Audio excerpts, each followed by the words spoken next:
Alright guys, so here's me again. Yes, this is not the end of the channel. Yes, I am filming on my phone because my camera broke, which is awesome. That's really fantastic. It just won't record video really. It like stops automatically or whatever. So getting that fixed right now. And so I have my phone for right now. But yes, this is not the end of the channel. Yes, I did take down studio and all that. It's actually right over here. We got it all in pieces, and this is all going to Brandon at RC Basher.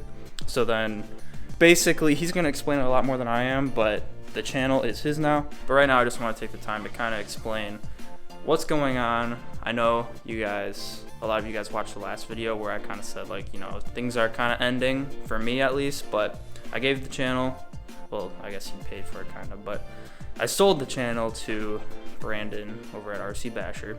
And so a lot of the things that I use on my channel, I gave them to him too, like obviously the workbench and all that.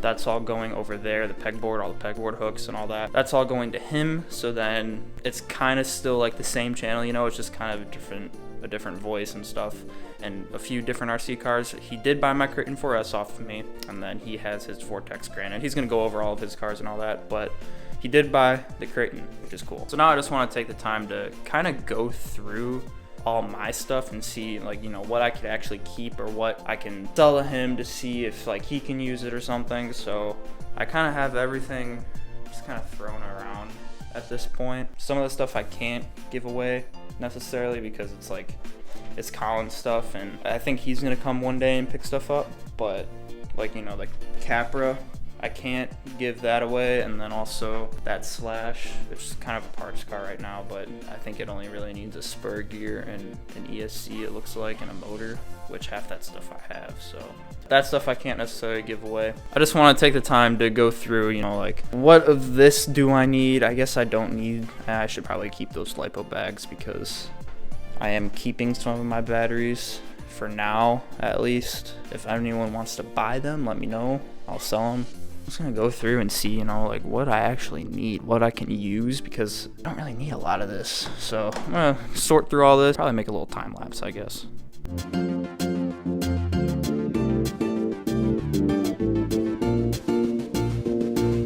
All right, so this is everything that I kind of went through that I'm gonna let Brandon decide what he wants. We'll see what he's interested in. He's actually coming tonight. Yeah, that's about it. This is probably what's all is going to be going. I really need to figure out this battery situation because I don't want to keep these because I know I'm not going to have time to maintain them right. I guess I could throw out the nickel metal hydride batteries in this pile of stuff that I'm giving Brandon.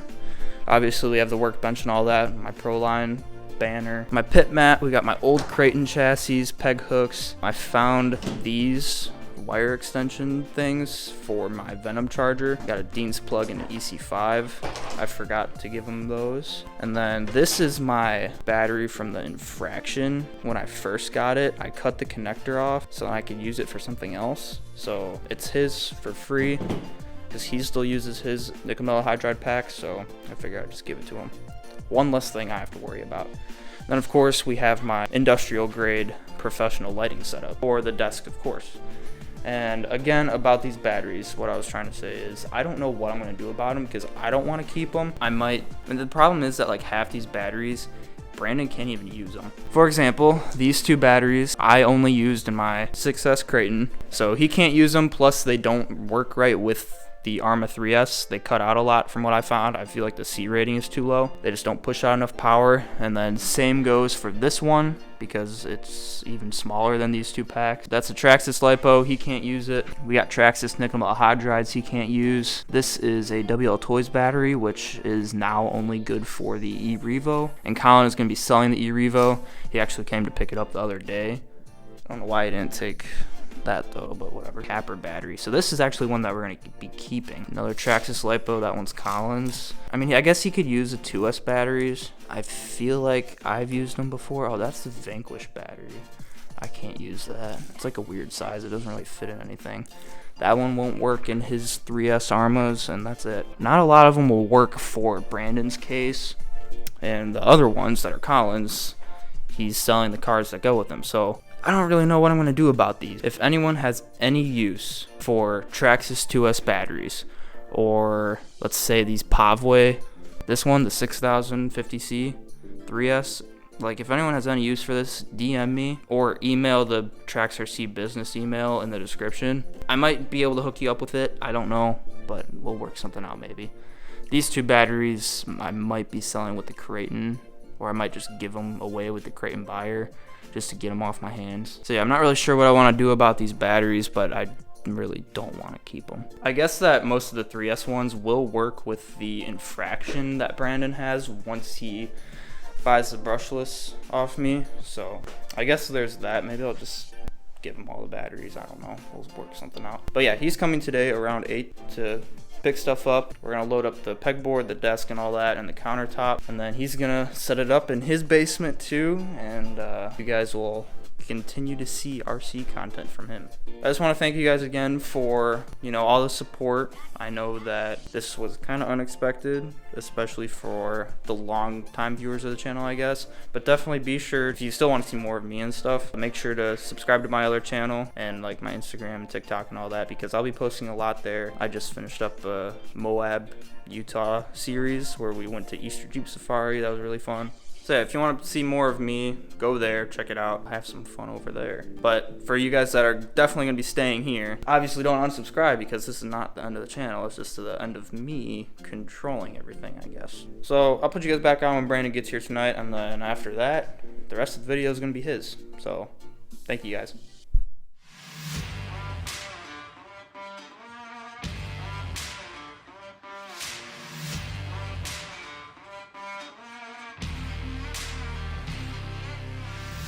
What's going on, guys? Brandon here with Trax RC. In today's video, I will be talking about the future of the channel, my plans, and more about me. With that being said, starting today, I am excited to announce that I will be continuing the legacy of Trax RC, and I have some huge plans. Before I get started, I want to make it clear that Josh may upload or post content to this channel while this transition is underway. Now, starting off, I'm going to try to keep Josh's editing style, so this transition will be as smooth as possible. That means thumbnails will stay the same, and I'll be using the same music and video effects, so it feels like you're watching a Trax RC video. I will be posting full-length YouTube videos on Wednesday, and YouTube Shorts throughout the week. Now I know, some people don't like shorts, but they get views, help grow channels, and you really need shorts to stay relevant in today's world. To prepare for posting here, I'm undergoing training with Josh for tips on how to make this as smooth and as fun as possible for you guys. As you can see, I obviously bought a few things from him, such as his armor Creighton, full studio, parts, and tools. This was to ensure a smooth transition and to keep Trax RC a quality channel, and also to upgrade the RC stuff that I already have. Some of the cars that I own are the Arma Granite, Arma Vortex, Arma Infraction, 1/24th scale axial Chevy C10, 1/24th scale axial Deadbolt, and a 1/24th scale Panda Hobby Crawler.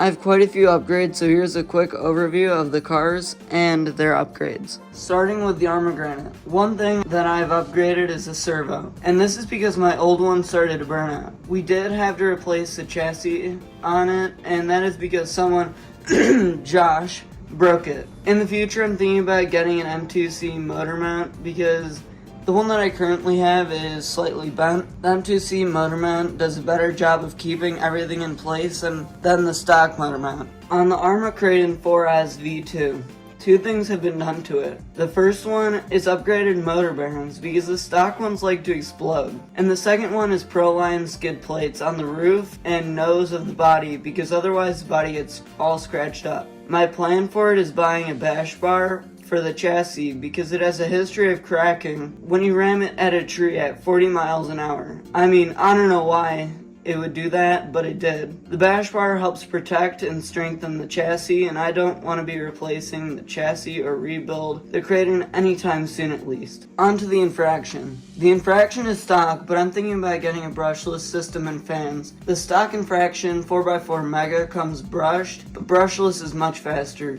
Comment down below if you guys want to see me buy Josh's old brushless system, because that's definitely something that I'm thinking about doing.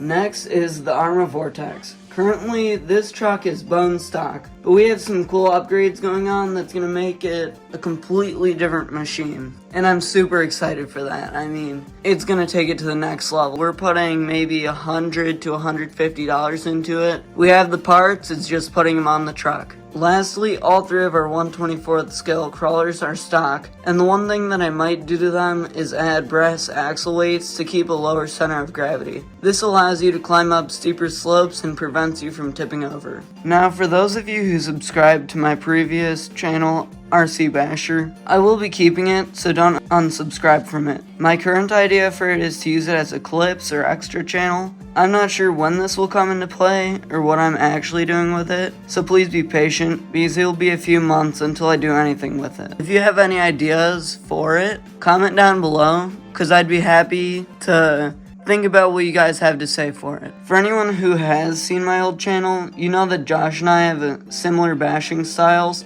so look forward to videos just like his. Crawler videos just don't get many views. I mean, it's a fact. Unless you can prove me wrong, I won't be making many of them. Because of this, I'll make mainly bashing and drifting videos, which YouTube Analytics says that you guys like it better anyway. I don't think there's anything else to say besides the next video will be bashing, so no more boring talk videos. Thanks for watching, and I'll see you guys all in the next video on Trax RC.